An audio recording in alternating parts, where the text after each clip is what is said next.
मैं कांग्रेस पार्टी के अध्यक्ष के नाते आप सभी को मिलना, आपका दर्शन लेना, इसी वजह से यहाँ पर पहुँचा हूँ।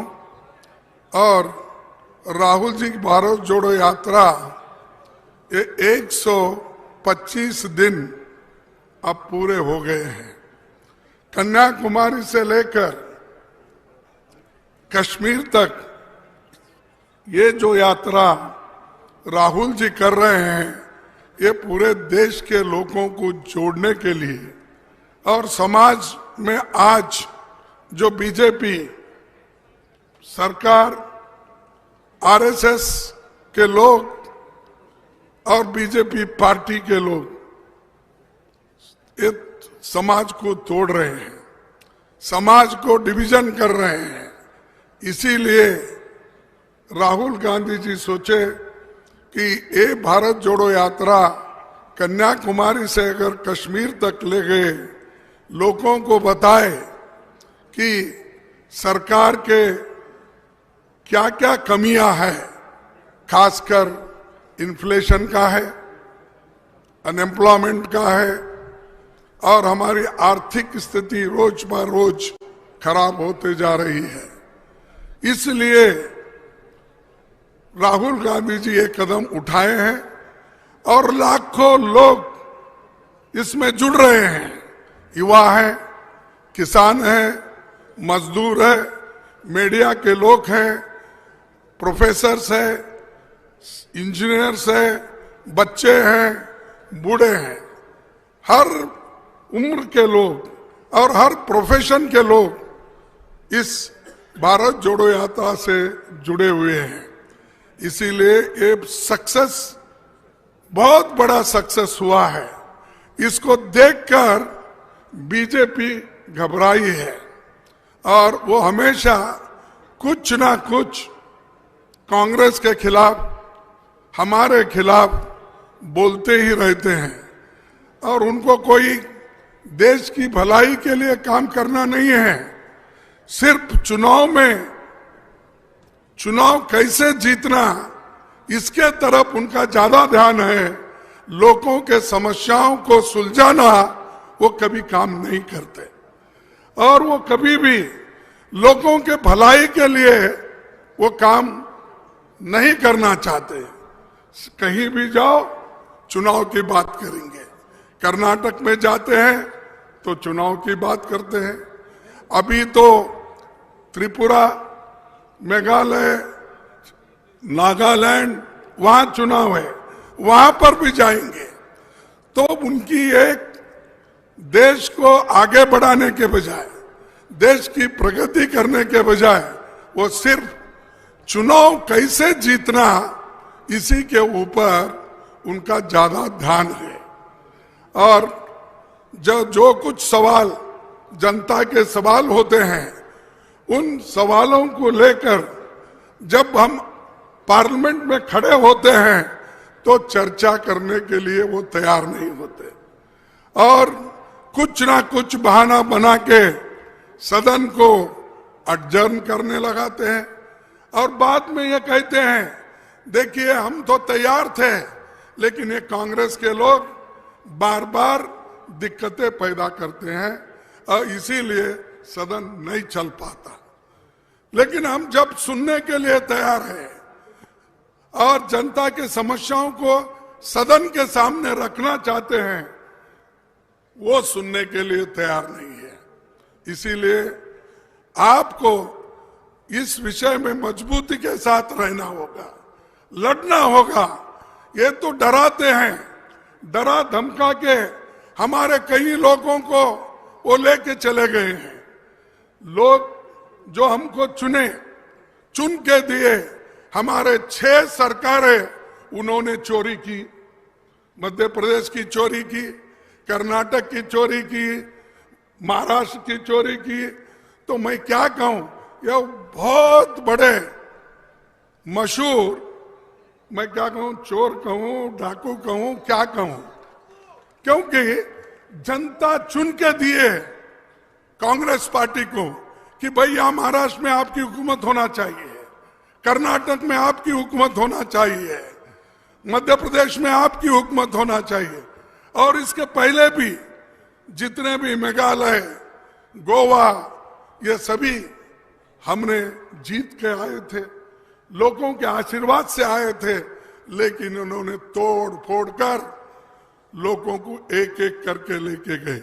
किसी को पैसे दिए, किसी को लालच दिखाया, किसी को ईडी का, इनकम टैक्स का, सीबीसी का, हर चीज का उनको डरा धमका के अपने तरफ लेकर वो हुकूमत बना रहे हैं। आगे भी यही कर रहे हैं और करने वाले हैं। इसीलिए हमको एक होकर लड़ना है। और बहुत वो राहुल गांधी से डर रहे हैं, क्योंकि वो जब बाहर निकले तो उस वक्त तो उनको ऐसा हुआ कि भाई ये 3570 किलोमीटर राहुल गांधी चलेंगे। ये उनको पहले तो इसको ऐसा ये हवा में बात करते थे। जब खुद राहुल गांधी जी आज 125 दिन चलकर अब करीब 3570 किलोमीटर के नजदीक जब है, मंजिल को जब पहुंच रहे हैं, अब घबराहट शुरू हो गई है। इसीलिए चुनाव की तैयारी अब से शुरू किए हैं। मोदी जी, बीजेपी के लोग अभी से उन्होंने 2 दिन का कॉन्फ्रेंस किया। उन्होंने देश के सुरक्षा के बारे में नहीं सोचा, देश के भलाई के बारे में नहीं सोचा। उन्होंने क्या सोचा? 400 दिन में हम इलेक्शन कैसा जीतना, किस तरीके से जीतना, यही उनका प्लान, दूसरा प्लान नहीं है।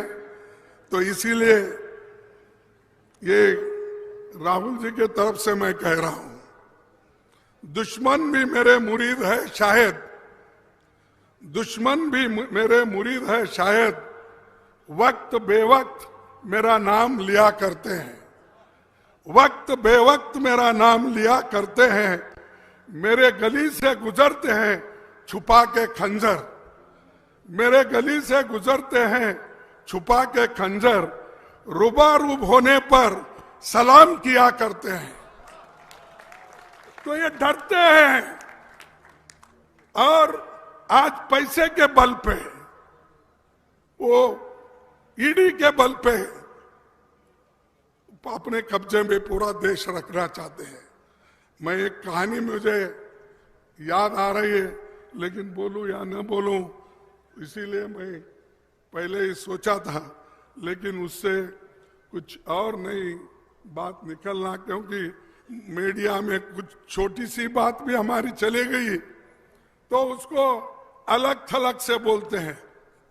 हम तो जो कहानियां आरएसएस और बीजेपी अपने किताबों में लिखी है, लोगों को पढ़ाती है, वही कहानियों का उदाहरण जब हम देते हैं तो हमको वो बोलते, देखिए मोदी जी को खरगे जी ने रावण बोला, मोदी जी को फलाना बोला, ये सब वो लोग हमेशा ये कहते हैं। तो इसलिए मैं वो तो छोड़ देता हूं। लेकिन पंजाब ऐसी धरती है, यहाँ तो 5 नदियां बहती है, इसीलिए तो इसको पंजाब कहा गया है। और मैं आपको एक बात बताना चाहता हूं, जो पंच प्यारे थे हमारे गुरु गोविंद सिंह जी के, वो एक प्यारा चांद जिसको साहेब सिंह कहते हैं, वो मेरे जिले से आते हैं, बीदर से आते हैं, और बीदर का ही पैदा हूं। और वहां से आकर उन्होंने ये जो पंच प्यारे थे और जिन्होंने अपनी कुर्बानी देने के लिए तैयार हो गए थे, उस जिले से ही मैं आता हूं। यहां से हजारों किलोमीटर दूर है, लेकिन फिर भी वो गुरु गोविंद सिंह के शिष्य बनकर वहीं पर उनको वहां पर बीदर में है। फिर नांदेड़ का तो आप जानते हैं, मैं कुछ ज्यादा नहीं बोलना चाहता हूं। अंतिम उनका जो भी संस्कार हुआ वो नांदेड़ में हुआ, वो भी बीदर से 100 किलोमीटर के ऊपर दूर है। तो इतने नजदीक, और सिख समाज या पंजाबी इतने बहादुर है, शायद इस देश को रक्षा करने में सबसे ज्यादा अगर किसी का हिस्सा है तो आप लोगों का हिस्सा है। आपने सबको रक्षण दिया है, इसीलिए तो सभी आज बोल रहे हैं, दूसरे कोई ज्यादा नहीं बोलते। आप जिंदा रखे सबको, आप प्रोटेक्शन दिए, इसीलिए सभी लोग आज खुशहाली की तरफ जा रहे हैं, बात कर रहे हैं और कहते हैं। तो इसीलिए एक यहाँ की धरती पे समानता की धरती है ये, जो सिख धर्म सिखाता है, इसकी जो नींव डाली है भेदभाव मिटाने के लिए डाली है। और भेदभाव कहीं मिटा है तो वो पंजाब में सिखों ने भी मिटाया है। और अगर यही काम दूसरे लोग भी करते तो हमारे देश में, हमारे धर्म में, और आज जो बीजेपी बहुत उछल उछल के बोलती है कि हमको ये करना है वो कर, अरे भाई समानता तो लाओ पहले। आरएसएस के लोग को पूछता हूं, संविधान की पूजा आप नहीं करते, मनुस्मृति की पूजा करते हो, आप मनु की पूजा करते हो, लेकिन हमको बोलते हो हम समानता लाएंगे और हमको सरकार दो। और सरकार में जो बैठे हुए लोग हैं वो मनुस्मृति की पूजा करते हैं। और इस देश में जो डॉक्टर बाबा साहब अम्बेडकर, पंडित जवाहरलाल नेहरू जी ने जो संविधान बनाया उसकी पूजा वो नहीं करते और उसको स्वीकार नहीं करते। गोलवलकर गुरुजी हो या दूसरे उनके जितने हेगड़ेवार हो, ये सभी कभी भी संविधान के यानी संविधान के लिए बात नहीं करते, वो अपनी ही बात करते हैं। अगर संविधान नहीं होता तो आज समाज में जो समानता की भावना है या लोकतंत्र की भावना है, हम एक है कि आवाज है, जय हिंद का नारा जो उठता है ये किस लिए उठता है कि संविधान रहने के वजह से हम सब कन्याकुमारी से कश्मीर तक एक है। लोकतंत्र रहने के वजह से हम सब लोग एक होकर यहाँ पर इस हिंदुस्तान को एक रखे हैं। यही गुरु नानक जी ने बोला। हिंदुस्तान शब्द जो आया है वो गुरु नानक जी ने पहले लाया है और किसी ने नहीं कहा। मैं आते वक्त पढ़ रहा था उनका लिटरेचर, तो हिंदुस्तान को अगर कायम रखना है, हिंदुस्तान में एकता रखना है, मिल के चलना है, नफरत की राजनीति को अगर छोड़ना है तो संविधान को बचाना होगा। और मैं उन दलितों से अपील करता हूं, गरीबों से अपील करता हूं, पिछड़े हुए लोगों से अपील करता हूं, अगर संविधान का अस्तित्व नहीं होता तो आज आपकी हालत कभी सुधरी नहीं होती थी, नहीं सुधरती थी। आप में कोई कलेक्टर नहीं बनता था, आप में कोई एसपी नहीं बनता था, आप में कोई डीजी नहीं बनता था, आप में कोई प्रोफेसर नहीं बनता था, आप में कोई डॉक्टर नहीं बनता था, आप में कोई इंजीनियर नहीं बनता था। ये किसने किया? आजादी कांग्रेस पार्टी ने लाई, जवाहरलाल नेहरू जी ने उसका प्लान किया और बाबा साहब अम्बेडकर के तरफ से उसको संविधान बनाने के लिए उन्होंने रूपरेखा डाल के दी।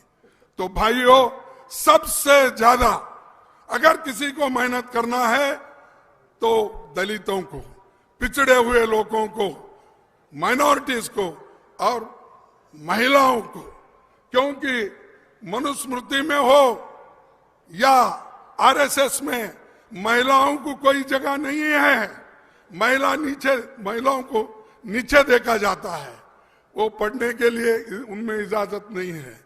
जैसा मैं सुना, परसों देख रहा था, तालिबान वाले वहां पर जो शिक्षा लड़कियां पाने के लिए कोशिश करते हैं उनको तबाह और तंग करते हैं। वैसा ही हमारे पास था और आज भी उसको लाने की कोशिश आरएसएस और बीजेपी कर रही है।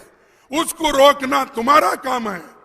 इसलिए मैं आपसे अपील करता हूं, ज्यादा कुछ न बोलते हुए, डेमोक्रेसी को बचाने के लिए, संविधान को बचाने के लिए, युवाओं को नौकरी के लिए और किसान, जिस किसान की बात बहुत करते हैं बीजेपी वाले, किसान 750 किसान तो मर गए बॉर्डर पे एमएसपी के लिए और अपने किसान अपने डिमांड के लिए लड़ते लड़ते 750 मर गए। उसके बारे में मोदी को चिंता नहीं, कभी वो आंखों से पानी नहीं निकाले, कभी रोए नहीं। लेकिन हमारे पार्टी के लोग अगर छोड़कर उनके पास जाते हैं तो उस वक्त वो पार्लियामेंट में रोते रहते हैं। आपको मालूम हुआ, देखे नहीं अब तो बहुत से लोग, कि मैं नाम नहीं लेना चाहता किसका, कोई आदमी अगर हमारा पार्टी का अगर उनको सपोर्ट करता है उसके बारे में बहुत चिंता करते हैं, किसानों के बारे में चिंता नहीं है। और सबसे ज्यादा लुधियाना में स्मॉल स्केल इंडस्ट्रीज बहुत है, छोटे मोटे कारोबार है, इनको तबाह किसने किया? ये मोदी जी ने ही किया। डिमोनेटाइजेशन करके सबको तबाह किसने किया? मोदी जी ने किया। आज इतनी महंगाई बढ़ गई, किसने किया? ये मोदी जी ने। लेकिन फिर भी उनको कोई चिंता नहीं, वो हमेशा मस्त में रहते हैं। कैसा हुकूमत करूं, कैसा पार्टी में लाना चाहिए, वोट कैसा लेना चाहिए, इसी के बारे में चिंता करते हैं। इसीलिए दोस्तों, मैं आपसे ज्यादा वक्त न लेते हुए, तो जनता जरा चुप है, खामोश है, तो इसीलिए मोदी ये समझ रहे हैं, बीजेपी ये समझ रही है, भाई जनता तो चुप है, कोई गड़बड़ नहीं करती, तो चलता है, चलने दो, ये उनका रवैया है।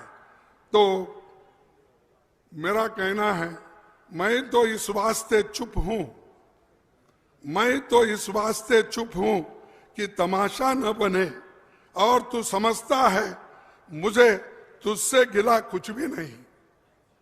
यानी मैं चुप हूं इसलिए तेरे खिलाफ कोई गिला नहीं, ऐसा नहीं है। हमारी शिकायतें हैं, इसके लिए हम लड़ रहे हैं।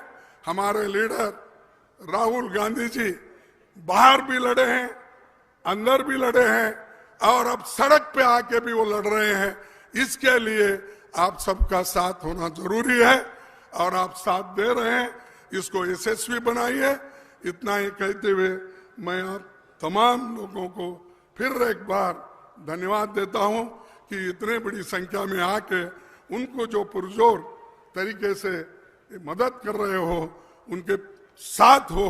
इसीलिए फिर एक बार आपको नमस्कार करके मेरे बातों को खत्म करता हूं। जय हिंद।